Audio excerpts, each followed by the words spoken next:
கர்த்தருடைய பரிசுத்த நாமத்திற்கு மகிமை உண்டாவதாக. இந்த காலை வேளையிலே உங்கள் அனைவரையும் ஆண்டவராகிய இயேசு கிறிஸ்துவின் இன்ப நாமத்தில் உங்களை அன்போடு வாழ்த்தி வரவேற்கிறேன்.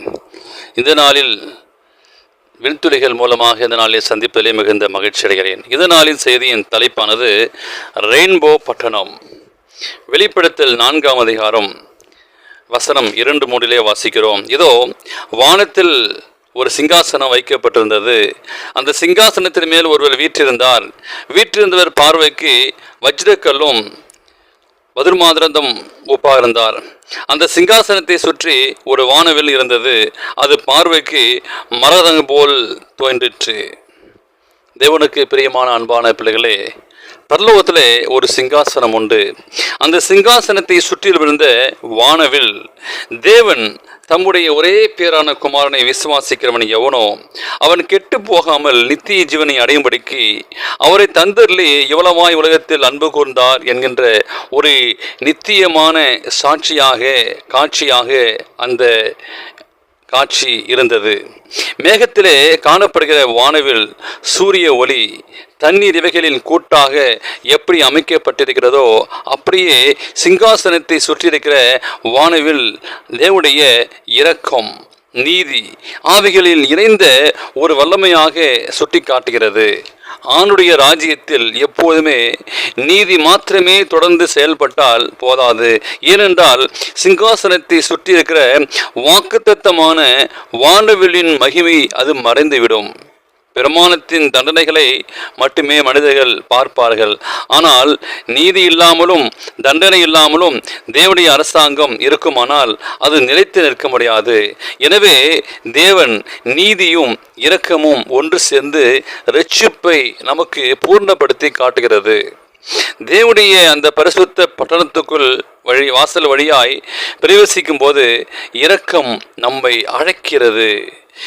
கீழ்ப்படுகின்ற ஒவ்வொரு ஆத்மாவிற்கும் ராஜரீக குடும்பத்துக்குள் பிரவேசிக்கிற பரலோக ராஜாவுடைய பிள்ளையாக கூடிய சிறப்புரிமைகளை முழுமையாக கொடுப்பதன் மூலம் நீதி திருப்தி அடைகிறது. நாம் குணங்களில் குறைவுளாக இருந்தால் கீழ்ப்படைந்தவர்கள் பிரவேசிக்கும்படியாக இரக்கம் திறந்திருக்கிற வாசலில் நாம் பிரவேசிக்க முடியாது.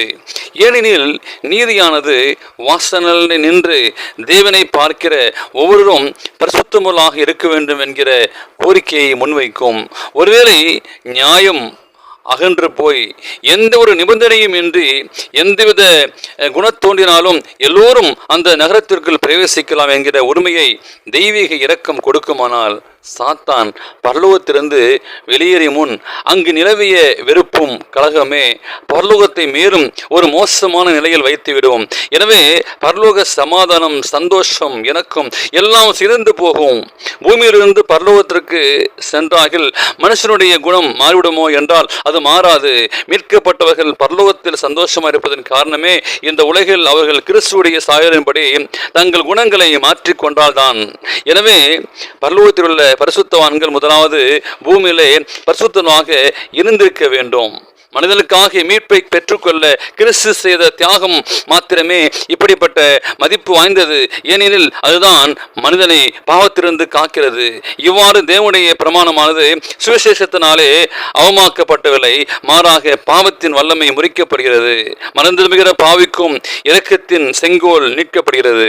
நீதிக்கு எதிராக, தீமைக்கு எதிராக தமது மக்கள் போராடி கொண்டிருக்கிறதை ஆண்டவர் ஒருபொழுதும் மறக்க மாட்டார். இயேசு மாத்திரமே தம்முடைய அந்த அன்பான நபராக இருப்பார்.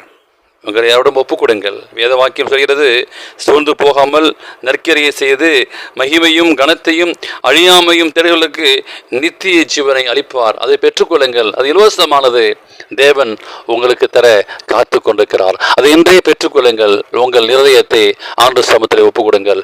இந்த நாளில் செய்தியை கேட்ட உங்களையும் இந்த நாளே பிறந்த நாளையும் திருமண நாளையும் காண்கிற பிள்ளைகளை தேவன் தாமே ஆசீர்வதிப்பாராக. ஆமேன்.